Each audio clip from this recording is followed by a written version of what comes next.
বন্ধুরা, আজ তোমাদের সামনে এই ভিডিওটা এসেছে মানে আমাদের পিতা ঈশ্বর তাঁর পরিকল্পনা অনুযায়ী তোমাদের বেছে নিয়েছে। 1 পিতর 1 অধ্যায় 24 থেকে 25 পদে পবিত্র শাস্ত্রে লেখা আছে, সব মানুষ ঘাসের মতো, আর ঘাসের ফুলের মতোই তাদের সব সৌন্দর্য। ঘাস শুকিয়ে যায় আর ফুলও ঝরে যায়, কিন্তু প্রভুর বাক্য চিরকাল থাকে। আমাদের খ্রিস্ট যীশু এবং পিতার গৌরব হোক।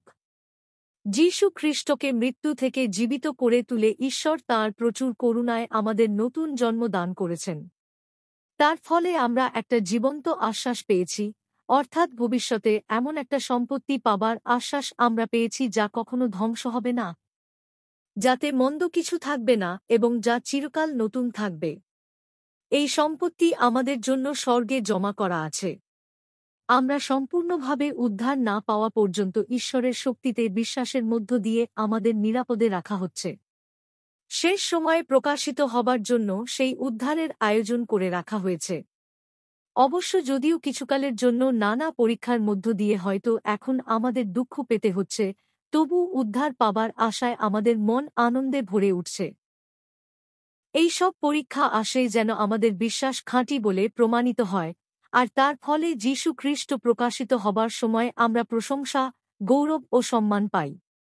যে সোনা ক্ষয় হয়ে যাবে তাকেও আগুনে খাঁটি করে নেওয়া হয়, কিন্তু আমাদের বিশ্বাসের দাম তো সেই সোনার চেয়ে আরও বেশি। যদিও আমরা খ্রিস্টকে দেখিনি, তবুও আমরা তাঁকে ভালোবাসি, বিশ্বাস করি।